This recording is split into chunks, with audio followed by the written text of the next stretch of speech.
You are listening to the Hero's Journey podcast. I'm Dan Zarzana. And I'm Jeff Garvin. Let the journey begin.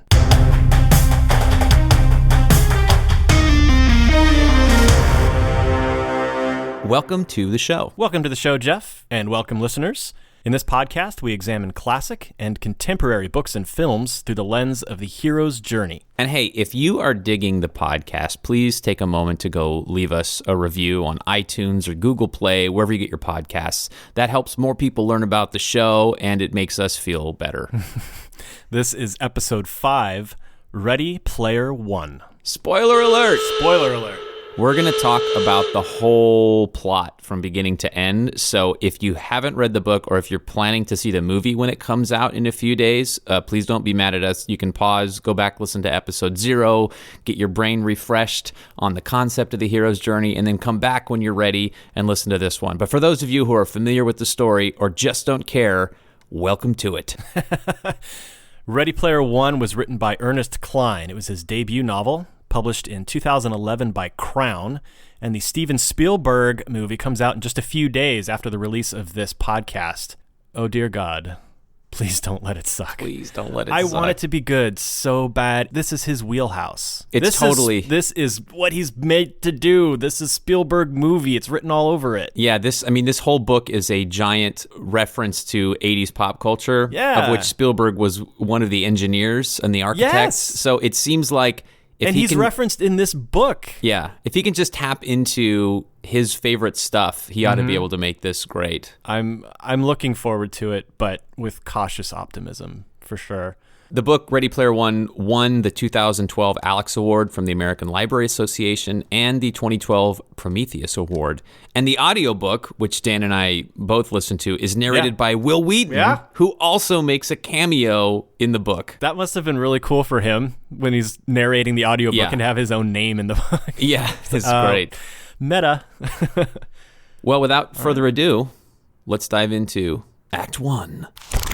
The first part of Act 1 is the ordinary world, or the world of common day, where we are introduced to our main character in their status quo, normal life. The hero of Ready Player One is Wade Watts, an 18-year-old kid. He's an orphan, as so many heroes of the hero's journey are, like Luke Skywalker, Harry Potter. Right. Now we have Wade Watts. He's an orphan living with his Aunt Alice and her convict boyfriend Rick in what are called the Stacks outside of Oklahoma City. The Stacks are desperation housing. The year is 2045. And the Stacks are like piles of RVs and trailers. They're like trailer parks that were built up rather than outward. And they're rickety as all heck. I mean, these are slums. The new trailer park. And they're very impoverished. There are 15 or 16 people living in this one trailer with Wade and his aunt and Rick. You don't like Rick. Well, what you do? I just think you're so contemptuous of him. Well, he takes Wade's computer. Wade is a shy, awkward, unpopular kid when he attended public school in the real world. However, from a very early age, Wade was introduced to the Oasis. It started out as a massively multiplayer online game. You might want to think of games like World of Warcraft or EverQuest, things like that.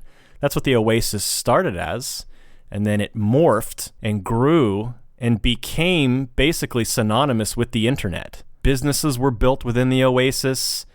Players have their own housing, and there are worlds, thousands of planets that players can travel to and adventure on. Oasis is ontologically anthropocentric sensory immersive simulation, and it's basically like a vast virtual reality world created by game designer James Halliday. And I think of it as like Second Life meets The Matrix. Yeah. Oh, The Matrix would be a really good analogy to it. Yeah. Except you're aware that you're plugged in. You're aware. Yeah. Right. You're there and you want to be there. At some point during Wade's high school career, he is afforded the opportunity to transfer from real world high school, where he is bullied every day and beaten up and just miserable, to the Oasis public school system, where he would log into this virtual world and attend school online. Now, it's not like we attend school online here in 2018 where we sit in front of our desktop computer and we watch a video or something of a professor giving a lecture. Right. You're actually logging into a virtual classroom. You have a virtual desk. Your avatar sits in the desk. There are all these rules that the school puts in place where they lock your avatar down, where your avatar can't actually stand up and walk around. Right. But there are also protections put in place where the school is known as a no PvP zone. PvP is player versus player. So Wade doesn't get beat up at school. There's bullies, of course, but they're all verbal bullies. The other upside is that the field trips are like virtual vacations to these places. You want to go see the Colosseum in Rome, boom, there you are. And you walk around in it. That would just be so cool. So bitchin'. I would love to do that. Yeah. Oh, why can't we live in the Oasis, Jeff? Make it happen. I'm on it. The only things I wanted to add are sort of, one is that Wade spends all his free time watching 80s movies, listening to 80s music, reading comics, reading books, playing video games are kind of his specialty. He's immersed himself in 80s culture. Right. And the other thing... For good reason. For very good reason, which we'll find out. But then the other thing is that the background of the real world is that there's a massive climate crisis, an energy crisis.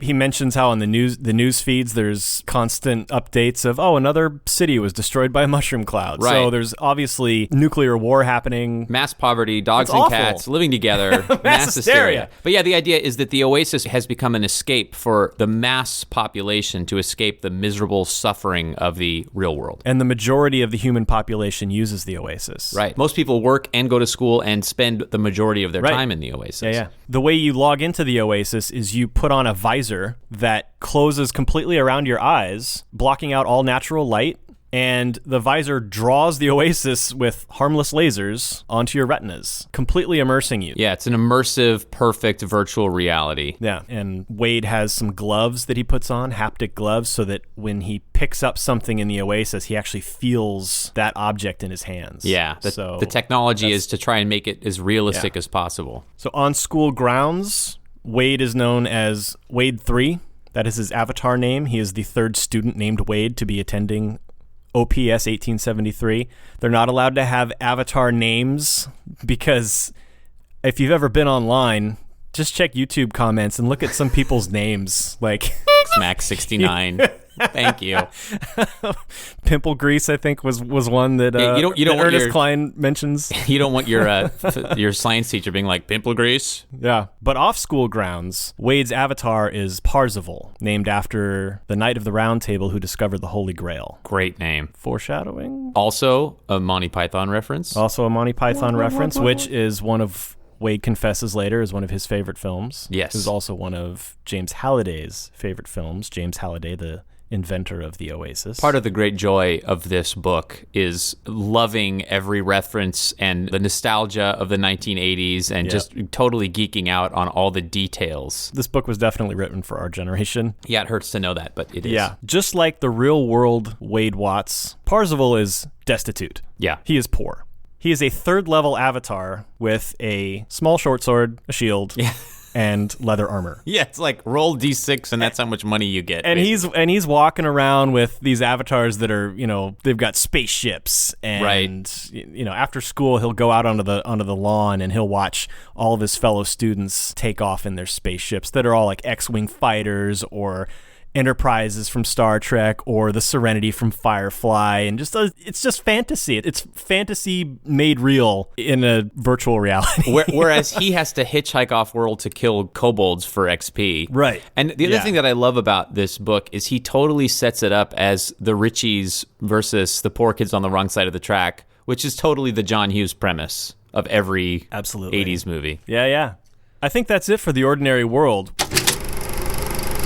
Call to adventure. The hero is presented with a challenge which renders him unable to continue living in the comfort of the ordinary world. Ready Player One opens with a prologue that is the call to adventure, which is a device I'm seeing a lot in fiction right now. I think it's because the hardest thing to do is to hook the reader, and the call to adventure is almost always the thing that does that. And especially when you're, from a writer's perspective, when you're trying to get an agent or a publisher, they want to know, give me the premise in the first 10 pages, give me the hook, let me know what it is. And I think Ready Player One does that really effectively. So when the creator of the Oasis, James Halliday, dies, he leaves behind a video announcement. His Oasis avatar, a high-level wizard named Anorak, informs the world that somewhere inside the Oasis, Halliday has hidden a video game Easter egg. And the first person to find it will inherit his fortune, which is billions of dollars. 240 billion with a B. I don't know if that will be as much in 2045 as it is to us now. But it's an unbelievable amount of money. And not only will they inherit the money, but they'll gain control of his company, Gregarious Simulation Systems, which owns and runs the Oasis. Right. So the call to adventure comes in the form of Anorak's invitation, which is this video announcement. But more importantly, probably the most important part of the book is that the announcement features the song Dead Man's Party by the greatest rock band in history, Oingo Boingo. When I read this opening, I was just like screaming, yes, yes, yes, I'm 100% in. And I'm sure there was a moment like that for every reader where they went, oh my God, they mentioned this, I'm so in. And then one other detail is that the participants in the contest become known as egg hunters, which gets truncated to Gunters, right. Yeah. So as I'm trying to like come up with my summaries of what this is, I realized that this is essentially Charlie and the Chocolate Factory. Oh. The person to find the golden ticket will get to go through these tests, and then the winner inherits everything. Yeah. So it's like, I can imagine trying to pitch this book, and you go, it's The Matrix meets Charlie and the Chocolate Factory. I would read that query all day long if I was an agent. Good job, Jeff. I didn't put that. Oh, yeah. Anyway, Charlie and the Chocolate Factory. No, that was great. Thank you. 3 hidden keys open 3 secret gates, wherein the errant will be tested for worthy traits, and those with the skill to survive these straits will reach the end where the prize awaits. The next stage of the adventure is refusal of the call. Confronted with the fear of the unknown, our hero refuses the call. Sometimes this energy is expressed from within the hero and sometimes from without. I think Wade is a willing hero. Totally. As described by Christopher Vogler in his modern take on the hero with 1,000 faces. The writer's journey on page 110, he talks about the willing hero. Yeah. Wade doesn't hesitate. He's in this. This is an exciting game, and it's not just a game. This is his life. And for millions of other Gunters. It's his only way out of his miserable situation that he can see is winning the lottery, essentially. Yeah. There was only one moment in the story that happens a little bit later after he discovers the location, or what he suspects is the location of the copper key, the first of the 3 keys that a Gunter has to find. He doesn't have any money. The location is far away from him. He would have to either pay for travel there, or if he were to walk, it would take him a ridiculous amount of time. Right. And so he's sitting there contemplating his options, and he says, well, I could ask my best friend H for money to pay for the transportation. And he says, but if I couldn't reach the tomb on my own, I didn't deserve to reach it at all. He's refusing the aid that is readily there for him. Mm-hmm. It's an honorable sentiment, but that's kind of a refusal. Yeah, I can hear that. At least from my perspective. But that's really the only moment that I could find in this story of the hero hesitating in any way. I totally agree. He has a couple of self-doubt moments, but there's definitely no sense of he doesn't want to do it.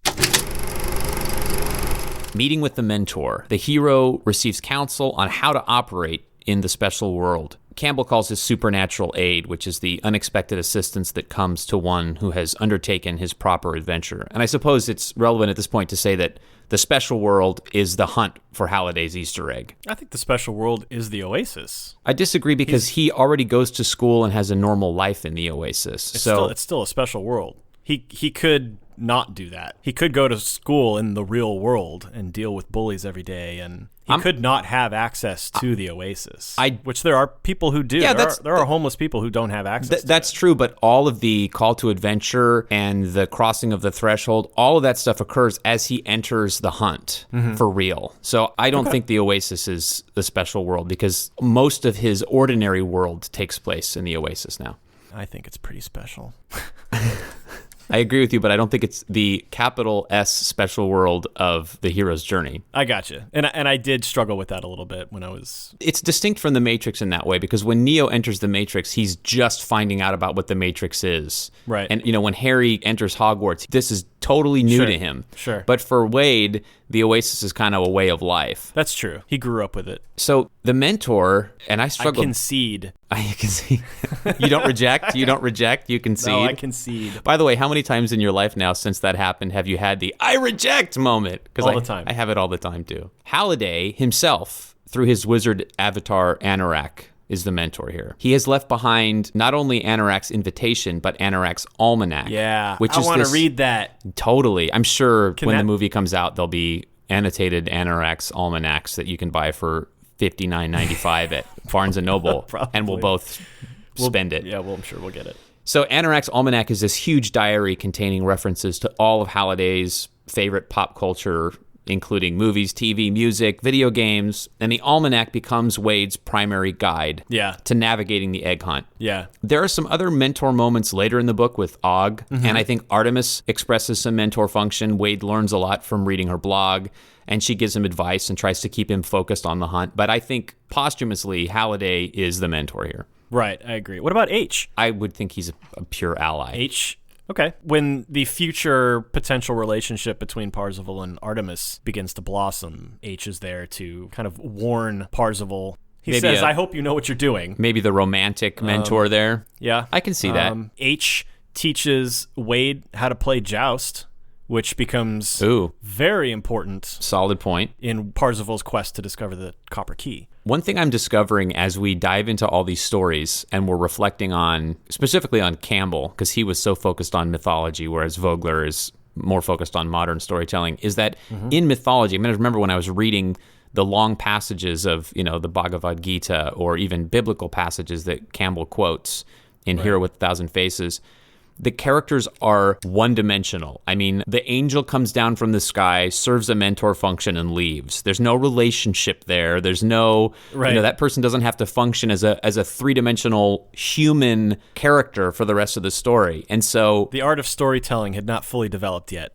or those characters, they weren't characters in a story, they were functions. So when we're doing the test allies enemies and when we're doing the mentor stuff, we're seeing little pieces of all the different archetypes in these characters, but that just is a well-rounded character. If an ally is a three-dimensional human being with, foibles and strengths, you're going to see some of that. Yeah. Did you mention Ogden Morrow? Yeah, He as one of the has a mentors. very big mentor moment after Wade discovers the copper key. Oh, his His press conference. totally. Where he looks directly at the camera and he says, Yeah. remain anonymous. Yeah, you're totally right. As Wade is receiving all of these emails from companies, news organizations, like throwing money at him to come on television and talk about your story. Yeah. And Og says, remain anonymous. Yeah, he's been through this with the press. Yeah. That's a really good point. Yeah. Ogden Morrow is the more socially skillful front man. He's charismatic. And Halliday's the genius recluse. Right. They got compared to Wozniak and Jobs. Because, I don't know if we've said, but Ogden Morrow was a co-founder of Gregarious Games with Right. James Halliday, which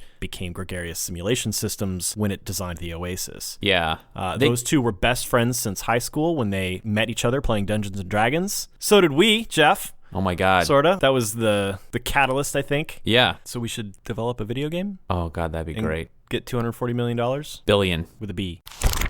All right. The final segment of Act 1 is Crossing the Threshold, where the hero must pass a barrier to enter the special world. This crossing represents the hero's commitment to taking on the adventure. Now, I think that when Parzival discovers the location of the copper key at a place called the Tomb of Horrors, which is an old Dungeons & Dragons module. Yes. This location exists on his school planet of Ludus. He travels there, digs up the opening to the tunnel that leads into the Tomb of Horrors. That's his step into the special world. Ooh. That's his first big step. 5 years have passed since the death of James Halliday and the release of Anorak's invitation, and nobody has made any progress toward discovering the first key. Right. So now that Parzival has discovered the location, he has taken the first real step of any Gunter. I take it a little bit farther in my analysis. We Go have for it. We have the same starting point. Uh-huh. So he solves the riddle, discovers the location of the copper key, and I would take it so far as he goes into the tomb,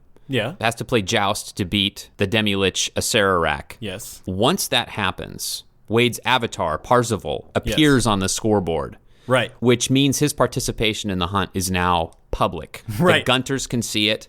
The whole world. Yeah. So that tomb is the belly of the beast in the crossing of the threshold. And right. Isn't that what I'm saying? You said when he uncovers the tomb. Well, yeah, but then he navigates the tomb. Okay, so, and that whole part. We agree then, yeah.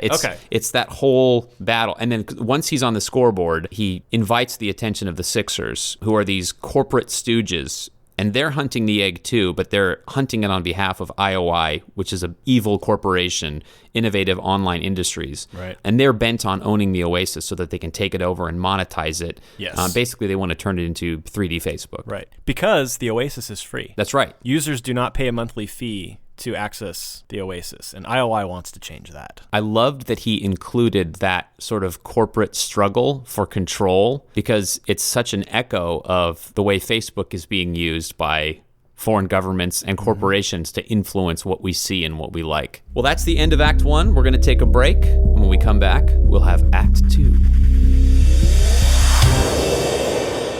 Hey, Dan. Hey, Jeff. What are you reading? What are you watching? What are you playing? That's a lot of questions. Answer them in alphabetical order. Reading, playing. Okay, so playing, reading, and watching. P is first, yeah. Jeff, we have discovered one of the most entertaining and also terrifying video games I think we've ever experienced. Totally. A few years ago, we started playing Left 4 Dead together with other friends, and we finished it, and we were looking for a bigger story. Then I found this game from 2015 called Dying Light that is a similar concept. It's a first-person zombie survival game where you are in a destroyed city and the zombie apocalypse has happened and you have to survive and escape. But what's different is that you have parkour elements to this game where you can run and climb up buildings and leap over barriers and slide under holes in fences. It's primarily melee combat. Left 4 Dead was almost all firearms. It was like a first-person shooter where you just blow zombies away with shotguns. Right. And I think what makes Dying Light so much more frightening than Left 4 Dead is that you have to get right up in the zombie's face because you're carrying a water pipe. That's true.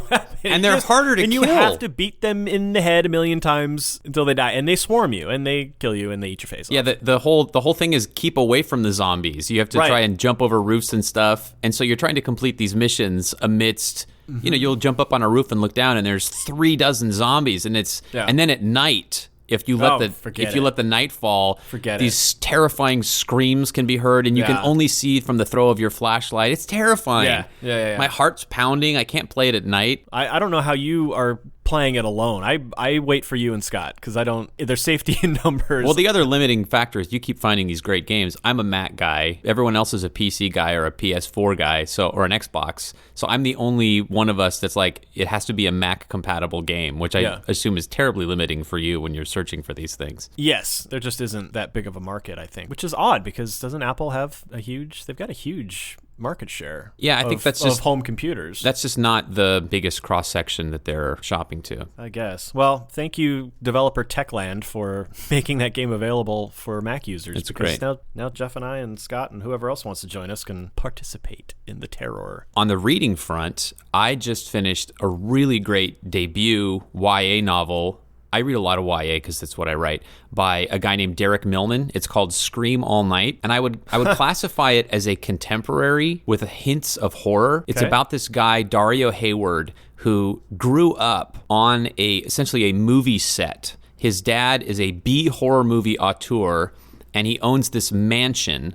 And they produce all these films behind the gates of this mysterious studio. And everyone that works and appears in the films, they all live in this mansion. Interesting. His father is so abusive that when he's 13, I want to say, he moves out and lives in a group home.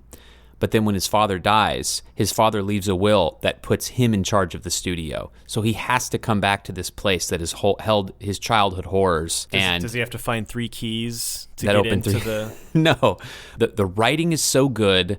It made me laugh out loud almost every chapter. And then at the end, it was really emotional. I really recommend this book for anybody who likes horror or mystery stories or kind of insider Hollywood. So I've been finishing that. And then I'm also, I loved Ready Player One so much that I downloaded Armada, which is also read by Will Wheaton. And it's Ernest Cline's second novel. And it's really satisfying and cool. And still lots of 80s pop culture references. And I'm enjoying that. Cool. All right. When we come back, Act 2.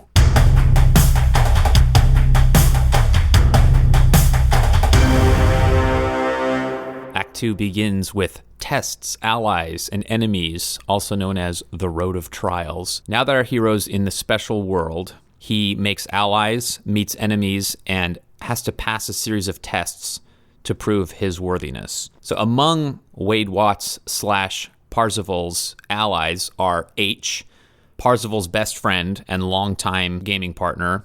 They've never met in real life. They only know each other in the Oasis. Artemis, who is a female gunter who runs a popular blog and on whom Wade has a massive cyber crush. But they meet at the Tomb of Horrors for the first time and become friends. Daito and Shoto, who are Japanese brothers who, along with Parzival and Artemis, occupy the top 5 spots on the scoreboard. And then also among the allies, we talked about him as a mentor, too, is Og, a.k.a. Ogden Morrow, co-founder of the Oasis. Right. He's also Jim Halliday's erstwhile best friend and business partner, and he becomes an ally to Parzival and company. And Ogden is also, along with his wife Kira, was the developer of Halcydonia Interactive, which developed a series of educational and adventure games for children. And these are the programs that Wade used as a child to learn to read and do math and solve puzzles. And that's right, even more mentor stuff. Yeah. Enemies. We know about the Sixers already. Right. The stooges of interactive online industries. They're called the Sixers because they don't have avatar names, just their employee ID number, all of which start with a 6. So they're all IOI 6 something something something. Yeah. They are led by Nolan Sorrento, the chief of operations of IOI, whose employee number, I was so excited when I read this, 655321. Oh, did I miss an important reference? Yeah. What's 655321? 655321 is Alex DeLarge's prisoner number in A Clockwork Orange. Wow. You are impressive, sir. Impressive. Did you recognize that as you were reading, or did you Google it? I don't remember recognizing it when I read the book back in 2011 or 12, because when I read it, or at least what I assume I did, was I read it as 655321, which didn't mean anything to me. However, when I listened to the audiobook, Will Wheaton says 655321, which is exactly how the prison guard says it in A Clockwork Orange. 655321, and it just clicked. I always wonder when they're directing an audiobook, because usually there's a director. I mean, at Will Wheaton and Ernest Cline's level, there's a director. A lot of audiobooks are recorded by actors in their home studios, and they send the files to the publisher. Is that right? A lot of audiobooks are recorded that way. I've got friends who are voice actors, and they send them the manuscript, and they record it in their home and send it away. Some of them even do the editing themselves on the more DIY level, but a lot of audiobooks are just you sitting in your house like this, like we are now, recording the audiobooks. Because, I mean, you can get, as you've seen from this podcast, you can get great audio quality just in your home. Anyway, I always wonder, did someone have to point out to Will Wheaton to say it that way, or did he see it and go, I know what that is? I feel like Will Wheaton probably knew what that was. They chose the right guy. So in addition to the Sixers and Nolan Sorrento, we have IROC. Yes. He appears seldom, but he is a level 14 Gunter poseur, as Parzival calls him. He's a dilettante, doesn't really know what he's doing, but he likes to pretend he does. Excellent use of the word dilettante. And he is... That's perfect.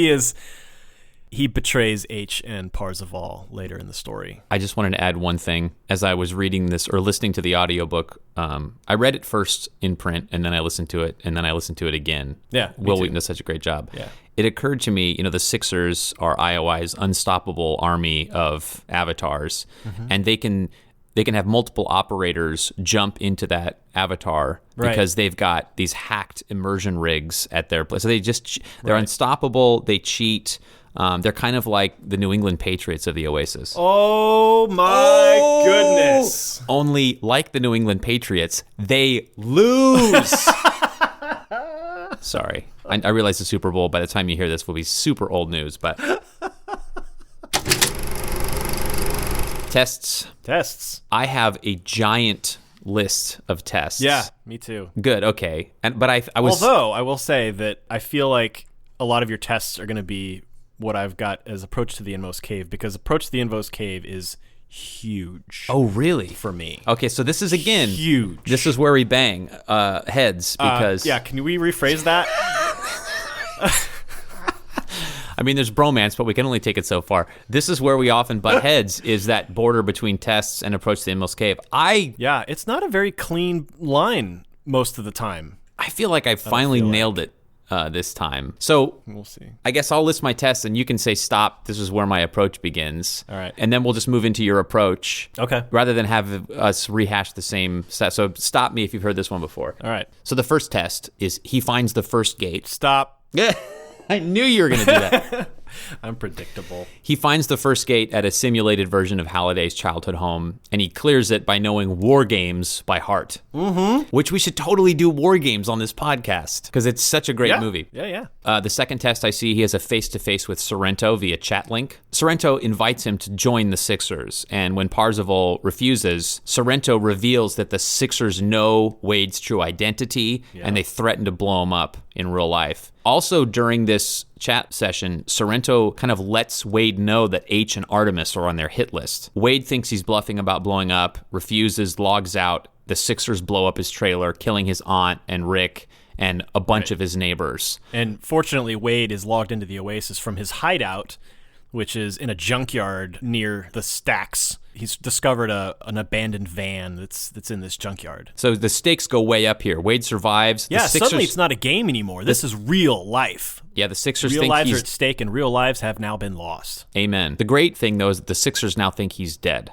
So the next test is a romantic one. Wade struggles to balance he and Artemis's budding romance with his hunt for the egg. I've got that in the approach. Oh, really? But I can go back and forth with it. Okay. Well, draw the line chronologically here. If I start crossing into your approach big time, just smack me down. So the next one I have is Ogden Morrow's birthday party at the club. Parzival tells Artemis he's in love with her, and she breaks up with him. And the club is subsequently attacked by Sixers, and Parzival and Artemis have to flee. Right, that's an approach. Okay, so you're an approach. So dive into your approach here, and I'll argue for mine. You said you thought you had the line drawn pretty clearly this time, and well, since we're going chronologically, I'd say just go ahead and dive into your approach. And then when you get to where my approach is, I'll go, that's where mine starts, and here's why. Does that make sense? You're going to yell at me again. I can't wait to just yell, I reject. No. We'll just cut in the sample from that episode. Yeah.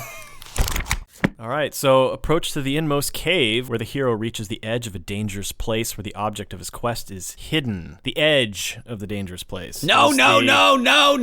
Is I reject. The key word here. This is the point in the story where the hero begins to assemble his equipment. He's preparing. This is often where the training montage is, right? So you're looking at, okay. Mm-hmm. There we go. Do it. One thing that you skipped, and I don't know if you skipped it intentionally, but after IOI destroys Wade's real-life home, Wade assumes a false identity and relocates to Columbus, Ohio, which is where GSS and IOI are headquartered. Mm-hmm. This false identity, Bryce Lynch, he's a 22-year-old college graduate. He's got some degrees in computer science. And Wade moves into a crappy apartment complex with bars on the windows, and he installs a war door. It's a converted hotel. Oh, right. Yeah.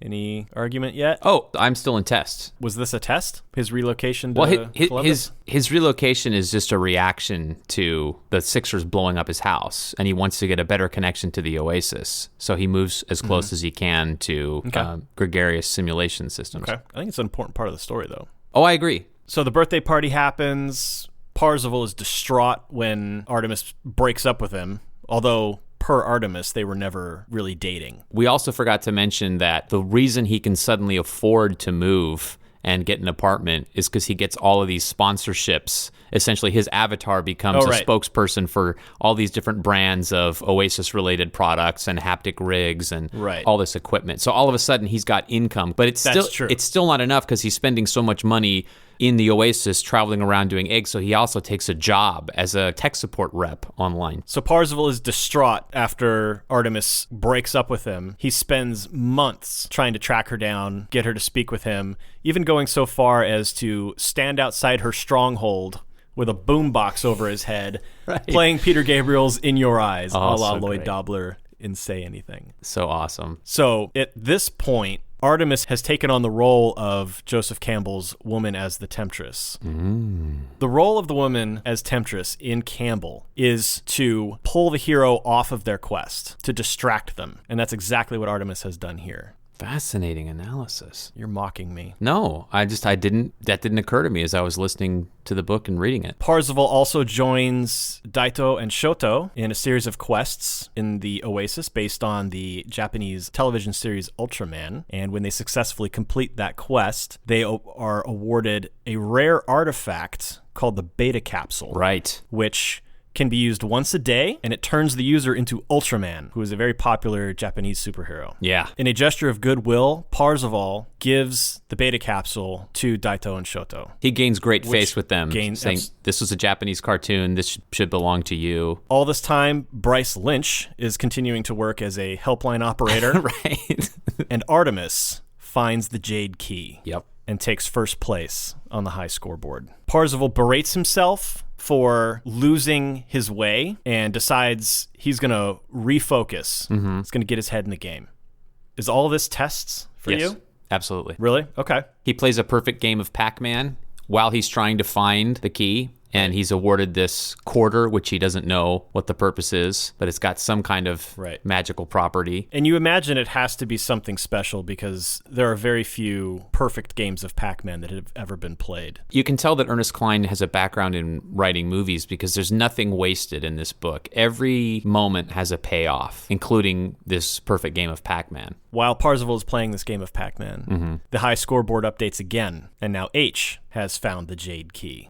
H, however, gives Parzival a clue in a message by sending him a scanned copy of the instruction manual to the classic adventure game Zork. Did you ever play Zork? No. I had it on the very first IBM PC I ever had in my house, the green screen, and I played Zork. So you remember when West of House and... Oh, yeah. Did you finish it? Oh, I don't remember. I would have been 9 when that game came out, maybe. The frustrating part of that game was trying to get the syntax of the commands right. Because if you didn't spell anything right, or if you forgot to put a space in the right place, or if you didn't capital, you couldn't go on. It would say, I do not understand your command. It was so frustrating. The reason I've put all of this in approach is because all of this becomes important later. All this pays off. The perfect game of Pac-Man.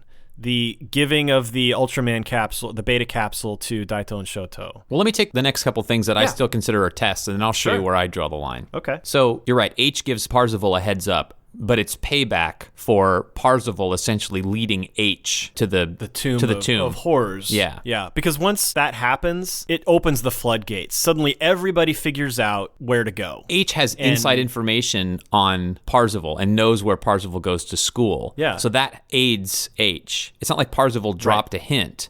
But H and Parzival share a very high standard of gamer honor. And so H feels indebted to Parzival because he used his insider info. Right. So this is the payback. So while he's playing Zork, Daito and Shoto have arrived on Frobaz, the planet where Zork is. Yep.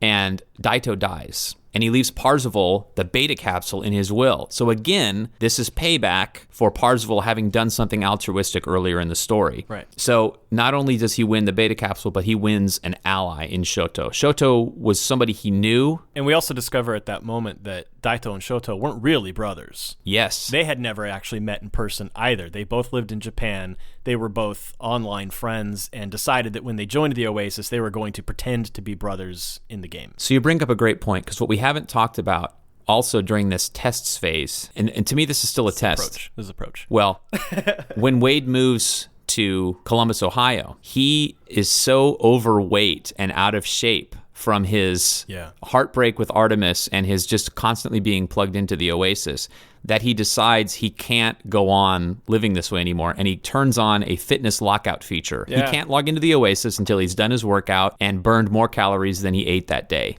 And of course, since he's living in an apartment and ordering everything online, it's easy for his computer to track his calories. It's not like he can lie to MyFitnessPal. Yeah. So that is the first hint we get of Wade beginning to reckon with the consequences in the real world of his behavior. And then you get this, Daito and Choto aren't really brothers. So we start to see the cracks between the illusion of the Oasis and the reality of the real world. Okay, so Wade cracks the riddle and discovers the location of the second gate. And he goes to a copy of the Tyrell Corporation building from Blade Runner and takes the Voight-Kampff test. And then he clears the gate by winning a 3D version of Black Dragon, which is a 1987 side-scrolling arcade game. Did you ever play that? By Capcom. No. It was Black Tiger in the United States. Black Tiger. And I don't even remember that game existing. Yeah, I don't either. And he gets to select a giant robot. That's the reward he gets for passing this gate. And he chooses Leopardon from the Japanese Spider-Man show. Spider-Man. And I don't remember that show or Leopardon. I watched the show opening yesterday on YouTube. Oh, really? Was it good? Oh my God, no. No, is it bad? The opening credits are terrible. I was really bummed that Robotech didn't play a bigger part in this. I expected Robotech and Macross to be very... There's more... There's a reference later, but... Yeah, there's more Robotech in Armada. There's a couple more winks to Robotech in Armada, so you should read that. Okay, and he gets the clue to the location of the Crystal Key. It's the 5-pointed star logo from Rush's iconic concept album, 2112. Do you like Rush? I do. I do because my drummer, Corey, from 7K, was a huge Rush fan, and not getting into Rush wouldn't have worked out for us not to be into Rush. And so I came to really appreciate Rush and enjoy a lot of their music. I don't love all of it, but I have a deep appreciation. There's nobody that does what they do. I mean, they are a unique combination. But anyway, so he rushes to planet Syrinx, get it? And obtains the key and the location of the third gate. But he also uncovers a clue that he suspects no one else has. He plays guitar and discovers that it will take not one but three people to open the third gate. Right. Now, this was a problem for me because to play that particular part of that Rush song would require not just casual guitar skill. And so I started to feel like Wade's a superhuman, where he's mastered all these video games. I get that. But to add to that, he's had enough time to practice guitar to get good enough to play a Rush song. That bothered me. But he says in the real world he can't play, but in the Oasis he can totally shred. So that's true. It's like the Matrix, where in the real world you could download the guitar software. Right. Okay, that fixes it for me. So I think that's probably thank you where he was going with that. Thank you. You fixed it for me. So this is where the approach begins to meet. And I can absolutely accept that. Okay. Again, the approach. Because for me, tests and then when that becomes the approach is very nebulous for me. Still, 6 episodes later. Yeah. Well, I think this is the tough line to draw.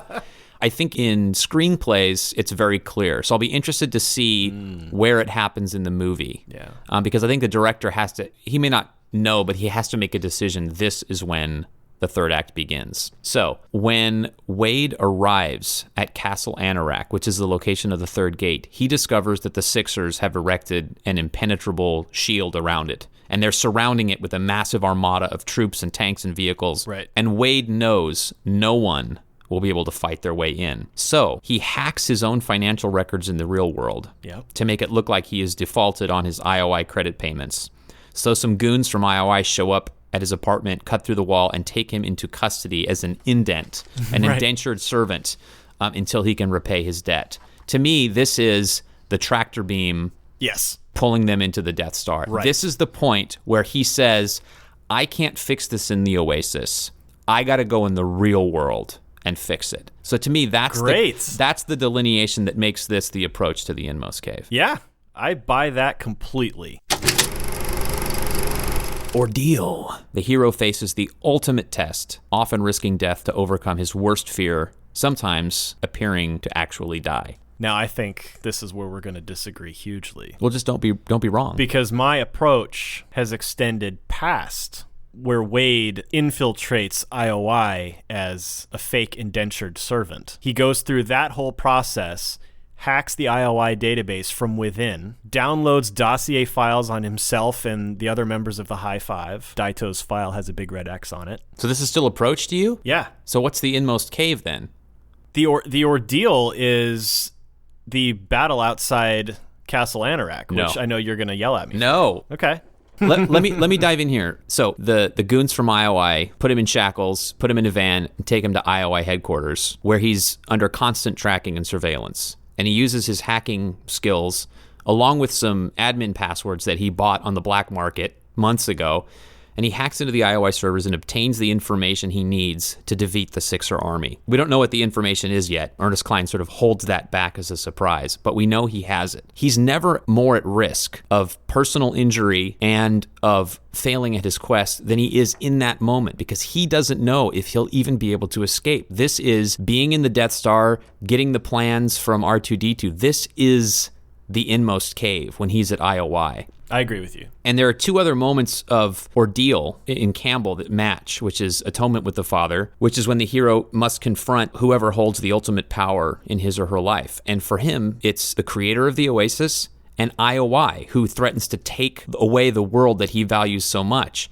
His parents are gone. So this is the first step of him becoming a true adult here, stepping out of his comfort zone in the Oasis, throwing away all his magic tricks and putting himself at great risk in order to fight for a cause bigger than himself, aka saving the Oasis. Then there's Apotheosis, which is a hero's recognition of the divine. This is where Wade realizes that his unique gift for video games makes him capable of saving the Oasis. In fact, it might make him the only person who can. And this recognition is the recognition of the divine within. If he won't do it, who will? So that's my argument of that being the Ordeal, because he's in the real world. If he dies during the raid on Castle Anorak, sure, he loses the quest, but he won't die. It'll just be his avatar, and he'll go on doing what he does. Yeah, I'll buy that. And I will say that the first time I wrote out my analysis, I had Bryce Lynch's Indentured Servitude to IOI as the Ordeal. And I can't really put my finger on why I decided that the Ordeal actually takes place after that. I was looking through Christopher Vogler's book, The Writer's Journey, and looking at the path that the story takes. And at one point, there's a line graph where it shows where the Ordeal falls and where the final crisis occurs. Yeah. And at one point during that chapter, he says the Ordeal can take place toward the end of the film. Right. And it's a delayed crisis. And at that point, I decided, well, maybe the battle outside Castle Anorak between all the Gunters and all the Sixers, right, that's the Ordeal. I struggled because there were so many moments in that fight that fit parts of the Ordeal. Delayed crisis, sacrifice, atonement with the Father, death of the villain, apotheosis, resurrect, all of that occurs during this battle outside Castle Anorak. I struggled with that too. I had the exact same thought process. And here's what brought me back to this analysis. This whole book, Ernest Cline's whole aesthetic is 80s. And if you look at the Star Wars films, if you look at the Indiana Jones films, I mean, let's take Star Wars. I realize it's 1977, but that's when video games really started to come of age. You got the Death Star raid, and then you got the final run on the Death Star where they blow it up. And to me, the Battle of Castle Anorak is blowing up the Death Star. And the whole structure of the third act matches so well with that as the road back that it just clicked into place for me. I will not fight you on that because I bounced back and forth quite a bit. Let's move on to Reward Seizing the Sword, also known as the ultimate boon. Having faced his worst fear, the hero seizes the object of his quest. To me, Wade's worst fear is forever being separated from the Oasis and having to live in the real world under constant supervision by the evil empire known as IOI. So Wade escapes from indentured servitude with the information he needs to defeat the Sixers and win the contest. That's the ultimate boon. The ultimate boon is not actually finding Halliday's egg and winning the contest? Correct. And here's why. When he leaves IOI, he knows now that he's competent to survive and face his worst fear in the real world. And so even if he can't win the contest, he knows that he's a fully fledged person that can exist and operate in the real world and in the Oasis. Okay, I'm thinking about it. Well, should we take a break and have a drink and come back and argue some more? No, because you're going to yell at me about road back and resurrection and... Yeah, all right, let's take a break. We're going to take a break, and when we come back, we'll tell you what we're drinking. All right, so we've just finished Acts 2 and 1. That's one way to put it. You have trounced me pretty handily here, and I have to agree with your points. But it is an emasculating moment. Yeah. And so I need a drink. Yeah. If I'm going to get through the pummeling that is sure to come from Act 3. Well, you did this to me last time, so it's turnabout's fair play. Yeah, I agree. It's not fun. Yeah, it's humiliating. It's, I'm embarrassed for you. Let's drink! So you want a bev? As typically happens on this podcast, Dan is presenting me with a beautifully wrapped bag that's got a bottle of something in it. It's a secret. All right. Secret. I got a secret. I guess I'll just let you go ahead and do it, and then I'll tell you all the things that I had wanted to find. Okay. That I couldn't find. All right, here we go. Glenmorangie Highland Single Malt Scotch Whiskey. It's 10 years old. It's distilled and matured in Rochester. Yeah, but how does it relate to Ready Player One? Perfected by the 16 Men of Tain. Ah, Highlander. And at Ogden Morrow's birthday party, Artemis orders a Glenmorangie. Oh, yes! On the rocks, because that's Connor McLeod's favorite drink from Highlander. This is a fine scotch that I'm already excited about drinking. Oh, good. BJ's Brewhouse has a beer called Oasis Amber. Oh, come on. The BJ's near my house does not offer that in cans or bottles. There was another one from Elysian Brewing in Oregon called Avatar IPA. Ooh. Which I thought that one would have been cool. Was the label in papyrus font? I don't know. I couldn't find it. Damn it. And then there was a wine that I found that I didn't buy because... Who likes wine? Yeah, well, it's your least favorite of the adult beverage options, so I didn't get it, but its name was Artemis. Oh, wow. I think all three of those would have, in name recognition, been perfect, but Glenmorangie actually makes an appearance in the story itself. This is actually consumed in the book, and it has an 80s pop reference, so I think you chose wisely. Okay. I'm going to open this up. Oh. Does it smell like Glenmorangie? It smells like the 80s. Ooh, that's a weak pour. Again. That's fine. No, we're going to do this right. That's like a finger and a half right there. I'm getting mine on the rocks. Highlander style. And like she orders it in the novel. It's clinky clinky. Cheers. Cheers. It's very pale. Oh boy, it's peaty and good.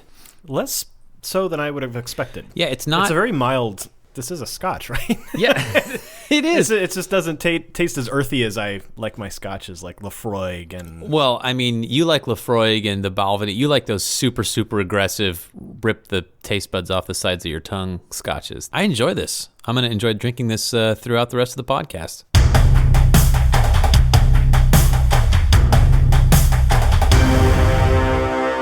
First part of Act 3 is the road back, where the hero is pursued by the vengeful forces that he disturbed when he seized the sword.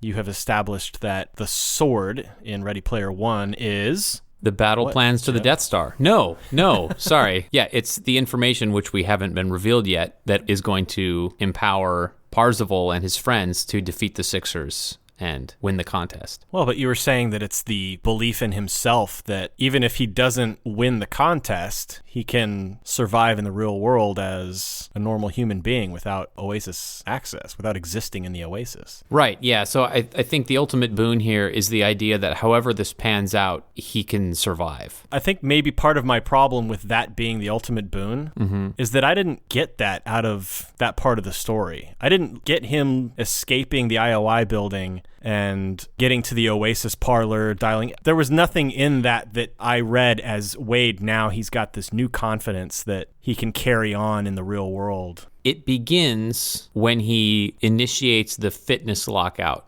on his Oasis rig. When he realizes that in order to operate well in the Oasis, he's going to have to operate well in the real world. And he starts to get healthy, take care of his body, and recognize that his addiction to the Oasis is a problem. When he actively decides to unplug and go into IOI, that's him essentially crossing back into the dangerous real world that he's rejected his whole life since he was a child. And so the fact that he succeeds at furthering his Oasis quest by operating in the real world, that's the revelation to me, is that he realized he had to face up to reality. I realized that when you use the words the ultimate boon, you want that to be the most important thing. Well, the most important thing never happens till the end of the movie.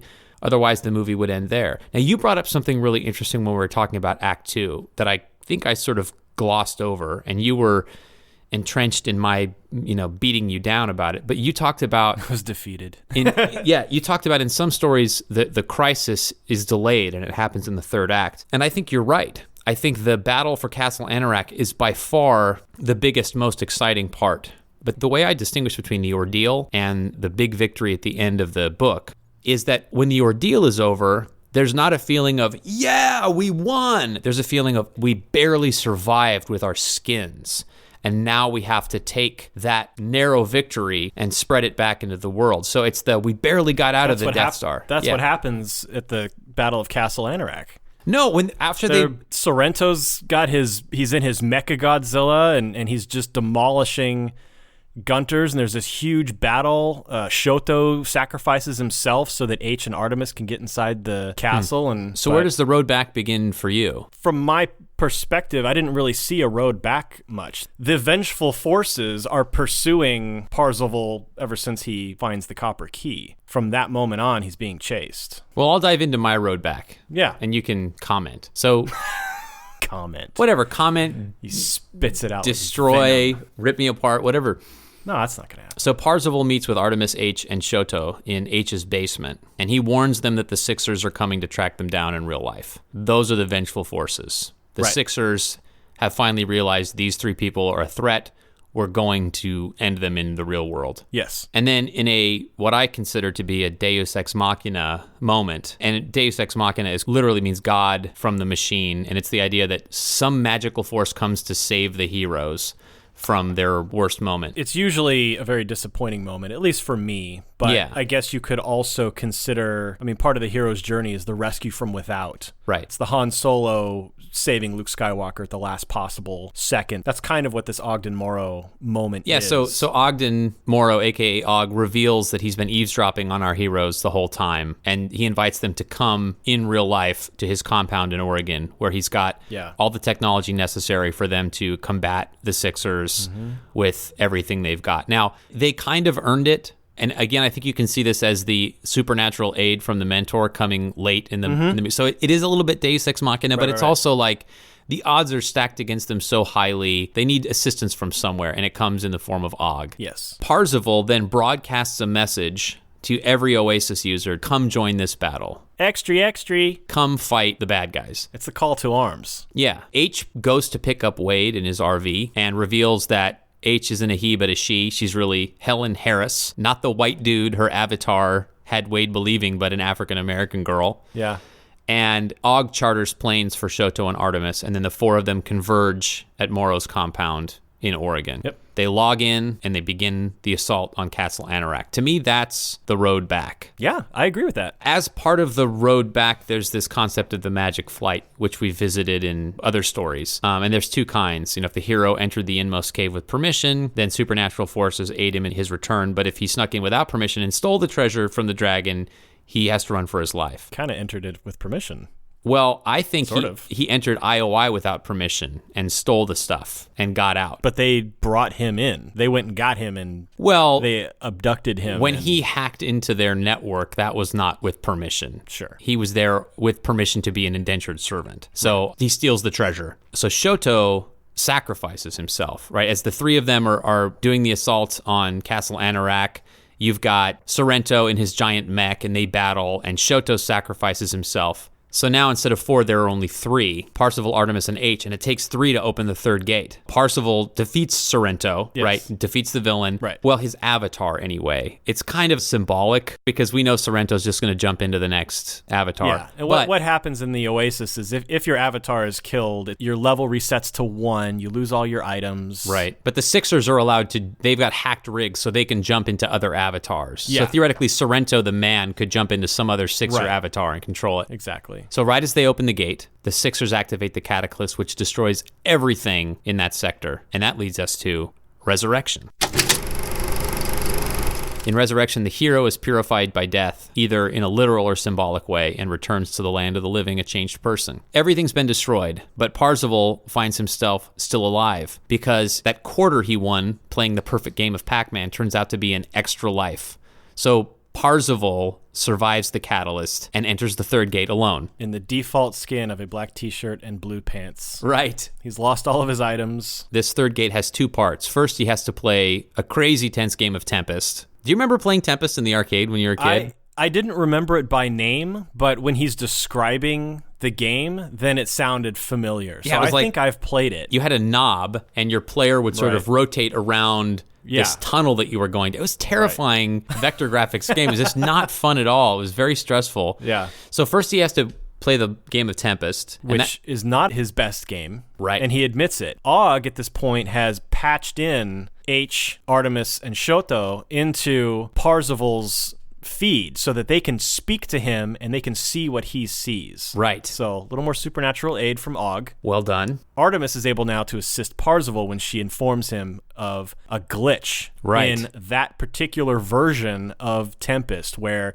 if you die with a score at a particular point, it has to end in a certain number. I don't remember exactly what that number is. I think it has to end in 0 or 6 But or anyway, something. the glitch gives you 40 extra lives. Right, so he's racing against Sorrento in another Sixer avatar, who are also playing Tempest and rapidly gaining on him. Right. He wins Tempest, and then he has to reenact Monty Python and the Holy Grail from start to finish. That's just awesome. What a great... I would love that. Yeah, and of course that's one of his strengths, is he knows that movie backwards and forwards. Yep. So he has a blast, and he totally succeeds. He's having fun, but while he is doing this, his team now is telling him the Sixers are 9 minutes behind you, which puts a little pressure on him, because if he flubs a line, it's going to set him back, and he's got to pretty much perform perfectly to stay ahead. In one final test...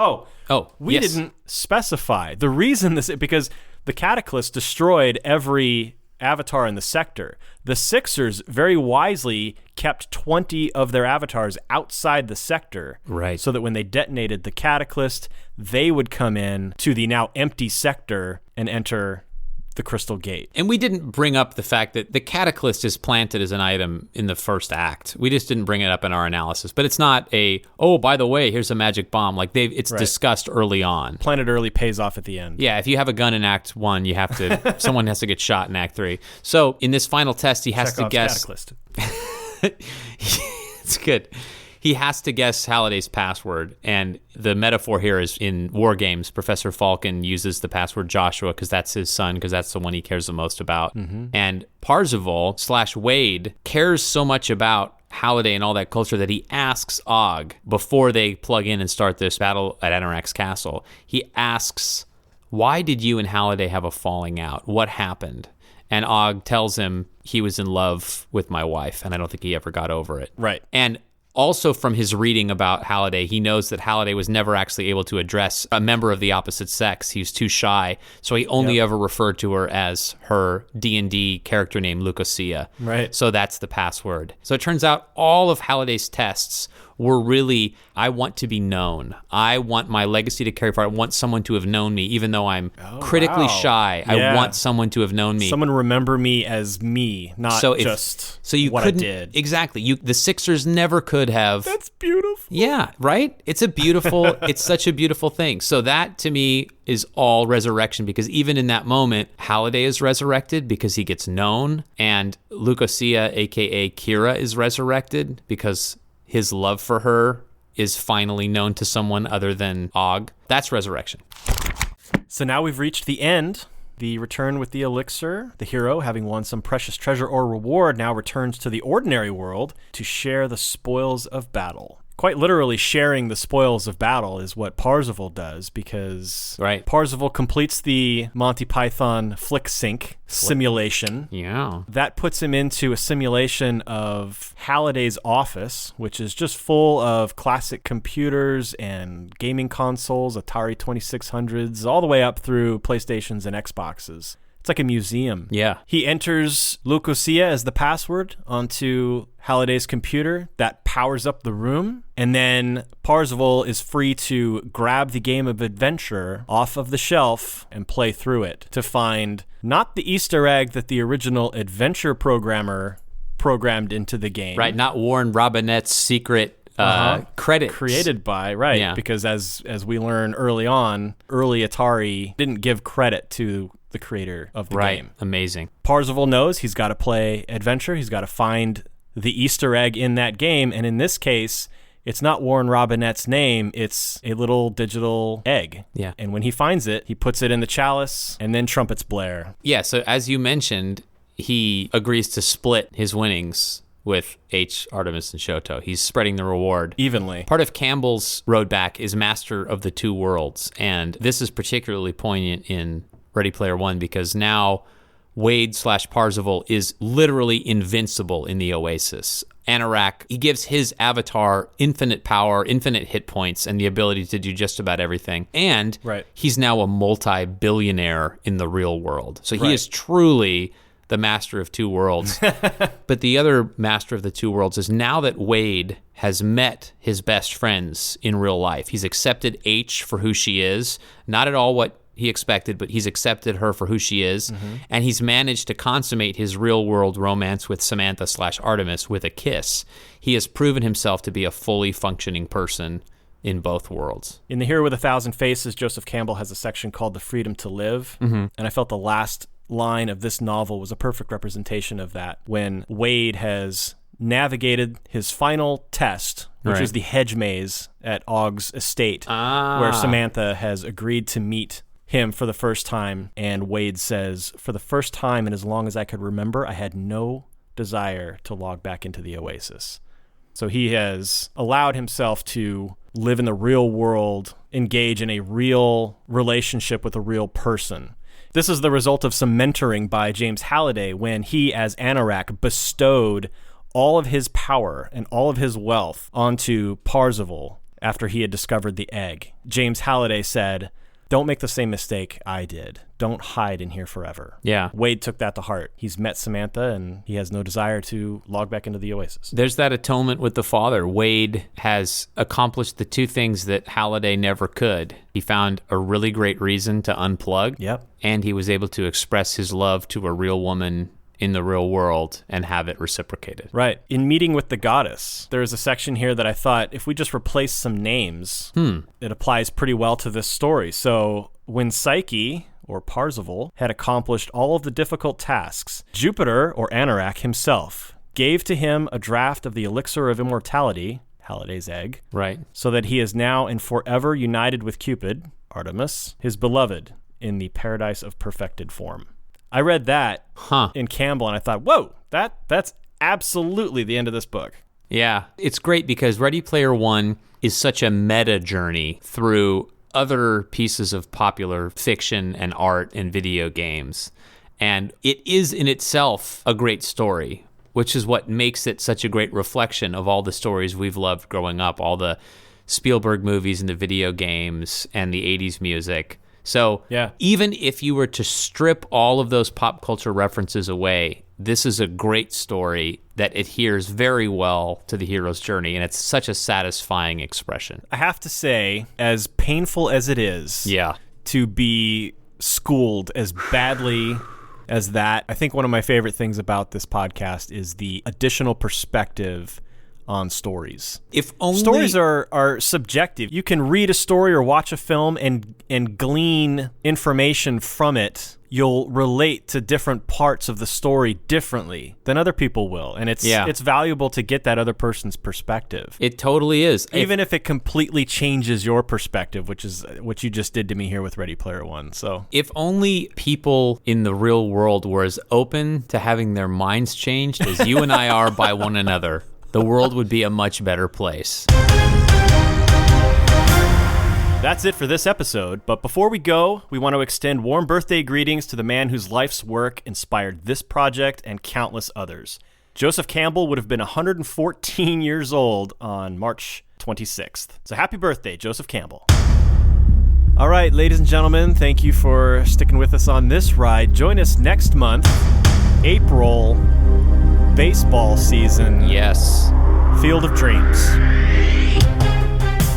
Hey, if you like what you heard, please be sure to subscribe on iTunes, Stitcher, or wherever you get your podcasts. And if you love what you heard, it would be great if you would write a review. We want to thank Taylor Jordan for our awesome Hero's Journey fanfare and bumper music. Check him out at dramatics.net.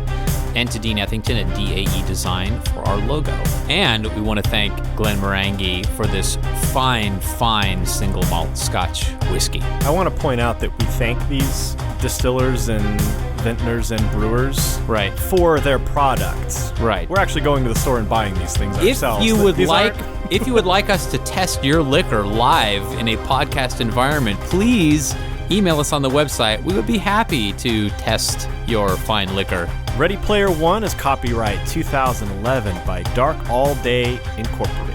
We are proud to be a part of the 1888 Center family of podcasts. 1888 serves as a regional catalyst for the preservation, presentation, and promotion of cultural heritage and literary arts. You can visit the center's cafe, gallery, and bookshop in downtown Orange, California, or online at 1888.center.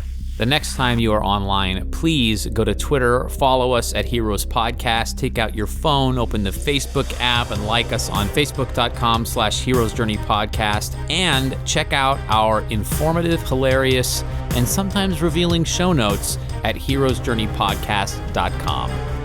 Until next time, Journey on.